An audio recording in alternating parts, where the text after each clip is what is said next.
televisi ketika ucapan Firaun itu muncul, wajah Pak Jokowi itu tampak tersirat sangat gelap sekali, terkoneksi dengan kejahatan di masa lalu.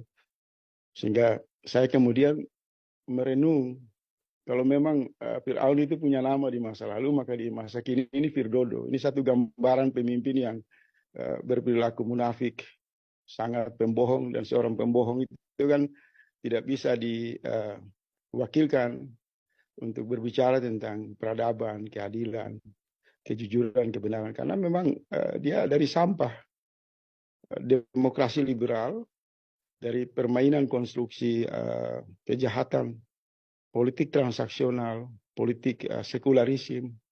Dan kalau boleh saya katakan, sebenarnya seusai Presiden Jokowi berpidato itu mestinya ada inisiatif dari warga negara untuk melaporkan dia di kantor polisi.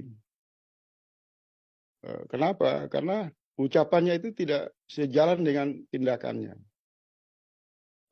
Dia berpidato mengatakan misal tentang moralitas, kejujuran. Dia tidak punya moral dan dia tidak punya kejujuran. Dia tidak mencemaskan kehidupan bernegara yang semakin terjebak dalam wabah korupsi yang ganas, sumber-sumber kekayaan alam kita dirampok, utang luar negeri kita menumpuk.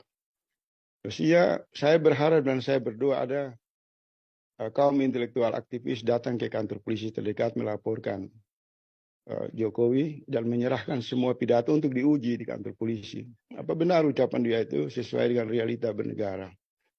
Karena usai dia berpidato, hampir mayoritas suara di media sosial mengatakan pembohong, munafik. Semua yang Anda bicara itu bertentangan dengan realita, dengan situasi yang terjadi. Nah, kalau misalnya seorang tokoh kritis berbicara dinilai oleh kekuasaan bertolak belakang dengan kenyataan, maka mereka akan melaporkan ke kantor polisi. Nah, harus ada juga timbal balik kalau presiden yang kerjanya berbohong, munafik, kemudian hanya 9 kali menggunakan pakaian adat yang tadi dibilang Mas Wahyu itu bagus, memberi kesan diskriminasi terhadap adat-adat yang lain kan, itu juga masalah. Jadi saya kira semua koreksi, kritik tajam dari para kaum intelektual senior saya, Prof. Daniel, Dr. Uwaib, Mas Wahyudi itu terwakili. Hanya saya mau izin berbicara sedikit begini. Pertama, saya bersyukur sebagai individu yang hidup di negara ini. Hanya 2 kali ikut upacara, dan itu di zaman sekolah dasar, SD, kelas 5 sama kelas 6. Jadi saya sungguh-sungguh bersyukur tidak pernah mengikuti satu protokol atau upacara yang serius. Bayangkan kita berdiri di matahari panas menghormat bendera. Kita disuruh nyanyikan lagu kebangsaan. Tapi pada kenyataan, penyelenggaraan kekuasaan itu selama dan hampir sekarang ini ya, terjadi pada 70 tahun ini mengalami kemerosotan, kebangkrutan, menggilas kehidupan banyak orang. Jadi secara pribadi saya bersyukur sama Allah, hanya karena dipaksa ikut upacara HUT kemerdekaan hanya 2 kali. Selebihnya setiap kali ada pidato baik di era rejim Soeharto maupun apalagi masa pemerintahan reformasi itu saya instruksikan di rumah matiin televisi itu. Karena saya udah bisa berkesimpulan akan hadir di sana Firdodo yang berbicara dengan bahasa penipuan saja. Kebohongan yang intinya hanya menghabiskan uang negara. Pertunjukan HUT kemerdekaan dari tahun ke tahun itu hanya untuk menghabiskan uang rakyat, hanya membuat rakyat terluka. Terlebih semua perangkat, semua fasilitas, semua kegiatan yang mereka lakukan itu sangat super mewah. Jadi kalau Jokowi mengatakan satu kata yang sangat sakral, yang menggambarkan kejahatan, misal Fir'aun, memang praktek penyelenggaraan HUT kemerdekaan itu gambaran dari perilaku pesta-pesta kaum materialisme, hedonisme, di tengah derita rakyat yang sangat banyak. Dan dari tahun ke tahun kita melihat para penyelenggara negara, mereka tampil di televisi dengan pakaian-pakaian mewah, makanan-makanan enak, dengan seluruh dansa, pesta, oranya di hadapan rakyat yang sangat miskin. Jadi mau bicara peringatan kemerdekaan apa, mereka memperingati perbudakan dalam konteks kekuasaan negara yang semakin amburadul, semakin jahat kepada rakyat. Nah, ini bahasa rakyat, bahasa yang memang sebagai seorang kritikus saya harus bicara itu. Oleh sebab itu sering saya merenung, kita ini membuat satu negara yang membuat bangkrut sisi kemanusiaan kita. Karena dari sudut pemahaman dan keyakinan keislaman saya, Allah sangat meninggikan derajat individu manusia. Diposisikan sebagai pemimpin, khalifah di muka bumi. Diberikan alam semesta yang begitu luas dan kaya. Kemudian karena faktor manusia hidup bersosial, kemudian memilih konsensus bernegara, dan negara dan keyakinan keislaman kita itu menjadi kontraksi. Sebenarnya kalau ada satu sistem pendekatan politik untuk membubarkan negara melalui cara-cara yang damai, saya mendukung. Karena ini tidak dipertahankan lagi.